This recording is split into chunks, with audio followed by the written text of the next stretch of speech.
Salut, c'est Thomas du site Gagner au Paris Sportif, ravi de te retrouver pour cette nouvelle vidéo dans laquelle on va parler aujourd'hui de petites cotes et on va voir s'il faut parier ou non sur les petites cotes dans tes paris sportifs. Alors, avant même que j'ai dit quoi que ce soit, je sais déjà que certains ont déjà leur avis sur les petites cotes, les moyennes cotes, les grosses cotes, etc. Mais j'aimerais qu'on développe un petit peu le truc aujourd'hui dans cette vidéo et qu'on aille essayer de pousser la réflexion un petit peu plus loin. C'est la première partie, je ferai aussi à la suite de celle-là, la semaine prochaine, une vidéo sur est-ce qu'il faut parier sur les grosses cotes. Et l'idée et le but, c'est surtout d'essayer de t'apporter des réponses à travers des faits concrets et pas seulement des on dit, des je pense que si, je pense que ça, d'accord? Donc dans cette vidéo, aujourd'hui, on va voir, pour commencer, ce que c'est vraiment qu'une petite cote. Ensuite, on va voir ce que ça sous-entend. On va voir ce que disent les recherches qui ont été faites sur les petites cotes, parce qu'il y a des personnes qui se sont posées la question et qui ont fait des recherches là-dessus. Donc, je vais te donner des chiffres concrets qui vont pouvoir t'aider à trouver des réponses.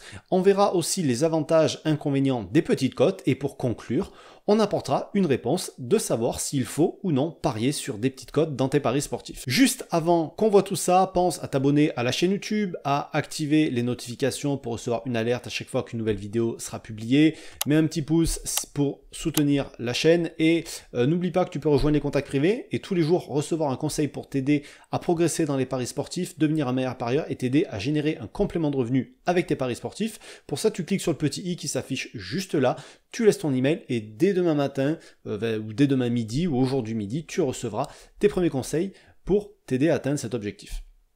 Donc, on va commencer avec, en fait, savoir qu'est-ce que c'est qu'une petite cote.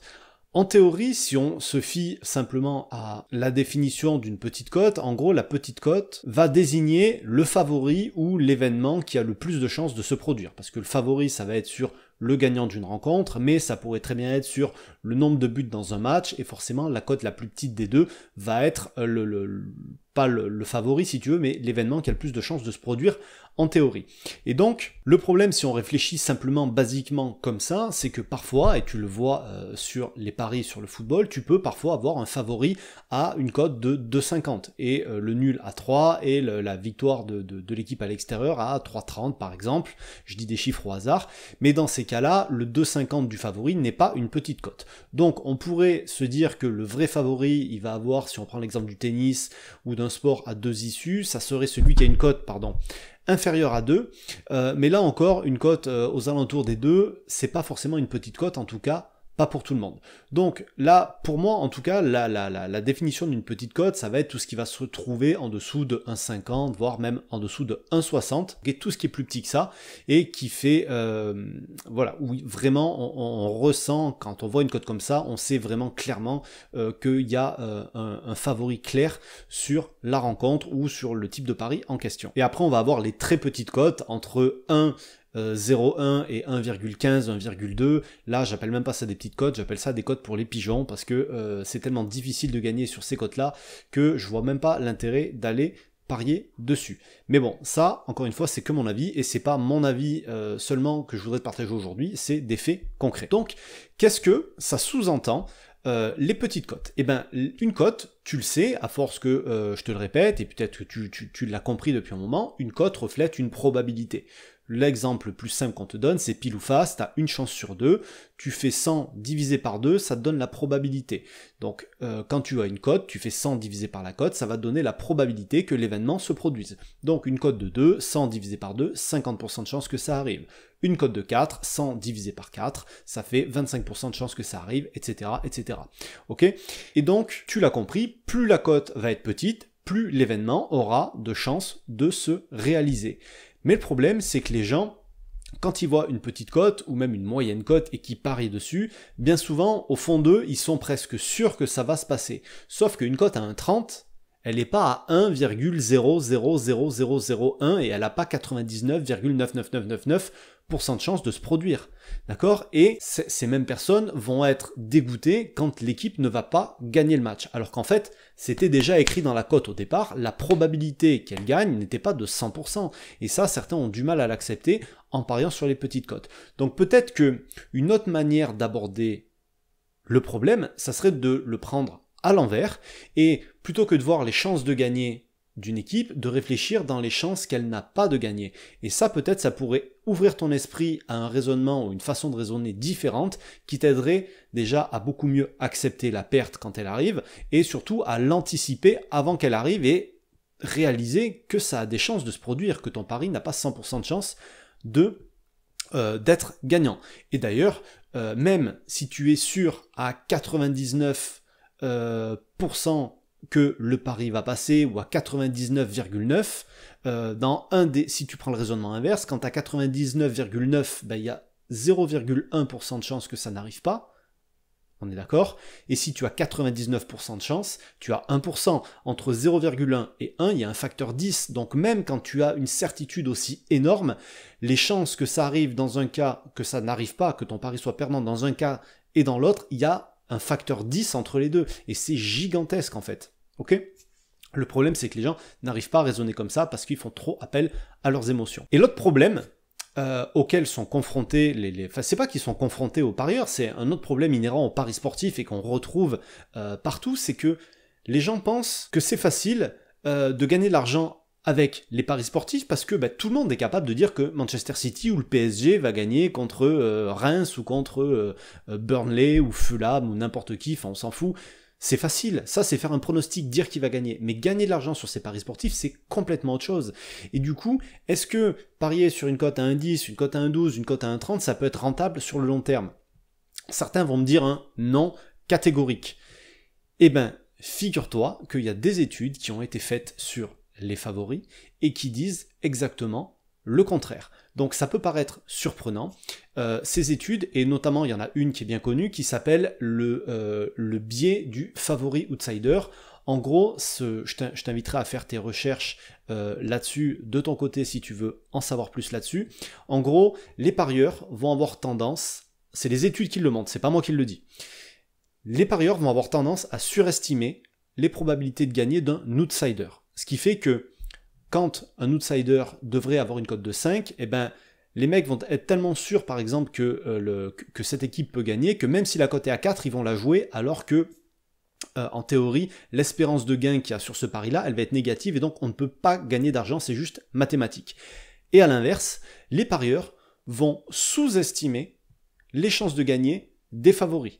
Et donc, ils vont jouer parfois des cotes avec une espérance positive sur les favoris, et il y a des études qui ont été faites, que ça soit sur des paris hippiques, sur du tennis, sur du foot, sur des dizaines de milliers de paris à plusieurs années d'intervalle, etc., qui montrent que le fait de parier sur des favoris, c'est plus rentable que de parier sur des outsiders, parce que le bookmaker est forcément au courant de ce biais-là, et qui va aller prendre sa marge sur les grosses cotes et pas sur les petites. Et il va même parfois essayer d'allécher, de donner envie aux parieurs de venir en augmentant les cotes des favoris, parce qu'ils savent que les gens vont se jeter dessus et que sans méthode rentable, c'est très difficile d'être rentable sur des petites cotes. C'est difficile d'être rentable d'une manière générale, mais sur les petites cotes, encore un petit peu plus. Et donc, ils en profitent.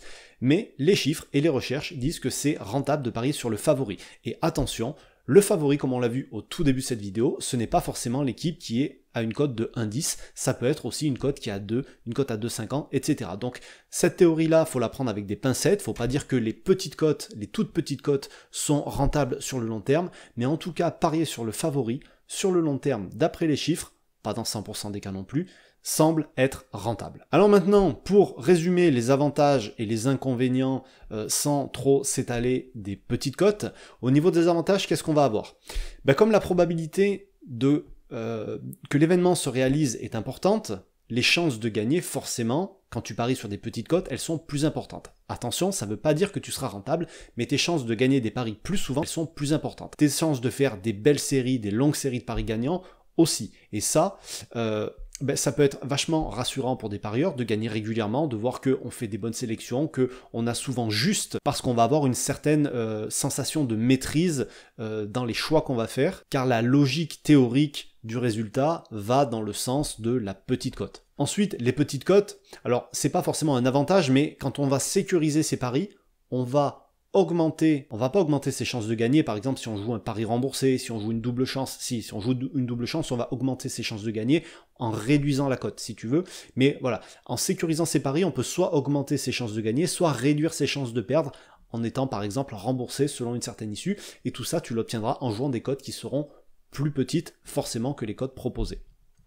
Et le dernier avantage des petites cotes, qui pour moi n'en est pas vraiment un, c'est que parfois tu vas pouvoir combiner des événements qui ont de très fortes chances de se produire, donc en combiner 2, en combiner 3, pour avoir une cote qui devient un petit peu plus sympa, tout en sécurisant tes paris, etc. Enfin voilà, les possibilités sont illimitées si tu veux, mais moi c'est quand même pas quelque chose, en tout cas c'est quelque chose que je fais pas dans mes propres paris, je fais pas de paris combinés, mais certains le font, et ça leur permet de gagner un petit peu plus en augmentant la cote, en empilant quelques cotes intéressantes. Après faire des tickets à rallonge, ça serait vraiment une connerie. Au niveau des inconvénients, eh ben, le problème avec les petites cotes, c'est que la moindre erreur coûte vite très cher, parce que quand tu vas en enchaîner plusieurs, quand tu as des séries de paris perdants, c'est très dur de remonter, parce qu'il te faut beaucoup de paris gagnants à la suite pour rattraper un pari perdu. Par exemple, tu perds un pari sur des cotes à 1,25, il faut que tu en gagnes 4 derrière pour rattraper ta perte. Donc voilà, tu rentres après dans des stratégies de paris où il te faut des taux de réussite qui sont presque impossibles à tenir, et voilà, c'est pas pour tout le monde en fait de parier sur des petites cotes. Ensuite, forcément, plus la cote est petite, plus la déception sera grande quand tu vas avoir une surprise ou quand le résultat va être à l'inverse de ce que tu as prévu et de ce que tu attends, parce que c'est à l'inverse de la logique en réalité. Donc forcément, ça peut t'apporter vraiment du négatif, contrairement si tu jouais des grosses cotes, forcément c'est presque une surprise quand ça arrive, même si toi tu l'attendais, tu vas être beaucoup plus satisfait quand une grosse cote passe parce que c'est un peu la surprise, que quand une petite cote passe parce que c'est la logique en fait. Et du coup ça s'inverse quand tu perds. Avec une grosse cote, tu t'y attends presque, mais avec une petite cote, voilà, t'es dégoûté parce que c'est ce qui devait arriver en théorie. Et puis tu as le rapport risque-récompense qui est très faible. Tu risques 1 quand tu fais un pari sur une petite cote, et tu vas gagner très peu finalement par rapport au risque que tu prends. Et ça, y a des gens qui ne sont pas prêts à l'accepter et qui le vivent mal, et ça peut se comprendre. Et la dernière chose, le dernier inconvénient, c'est que si tu n'as pas une stratégie rentable sur les petites cotes, je te dirais que c'est même dangereux de s'y aventurer, parce que tes chances de gagner sont... ça va être très compliqué. Et je rajouterais même sans de bons bookmakers, parce que des fois tu peux parier sur des petites cotes et jouer du 1,25 sur un certain site et avoir la même cote à 1,33 ailleurs, et ça peut paraître pas grand chose cette différence de cote, mais sur ton bilan, sur tes résultats sur le long terme, la différence peut être considérable, et encore plus sur des petites cotes que sur des grosses. Donc ça c'était pour les avantages et inconvénients, et on en arrive maintenant à la conclusion de cette vidéo. Est-ce qu'il faut, oui ou non, parier sur des petites cotes? La réponse, en fait, elle est propre à chacun, elle est propre à ce que tu es prêt à accepter. Est-ce que tu es prêt à accepter d'avoir 2 paris perdants, 3 paris perdants qui vont te plomber 1 ou 2 semaines de bons résultats, parce que c'est des choses qui peuvent arriver. Et en fait c'est le revers de la médaille, parce que les parieurs voient dans les petites cotes, souvent les parieurs amateurs voient une opportunité d'argent facile, c'est du pain béni, c'est tout cuit, cette cote-là, ils doivent gagner 100 fois, une cote à 1,30, allez vas-y j'y vais, et puis ça passe pas tout le temps.